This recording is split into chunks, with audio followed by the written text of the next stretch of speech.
রাজ্যে যে কমরেডরা আছেন তারা হয়তো আমার অ্যানাউন্সমেন্ট বুঝতে পারছেন না। আমি সৃজন এবং হিমকে বলছি তাদেরকে সাহায্য করতে, মালা দেওয়া হয়ে গেলে তারা যাতে চলে যায়। আর এখানে যে কমরেডরা আমাদের আছেন, যার ওখানে প্রয়োজন নেই, তিনিও জায়গাটা ফাঁকা করুন।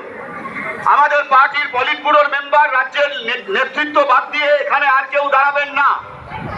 প্রথা অনুযায়ী আমাদের নেতৃত্ব এখানে দাঁড়িয়ে আছেন, বাইরে অসংখ্য মানুষ দাঁড়িয়ে আছেন, তারা আসতে পারছেন না।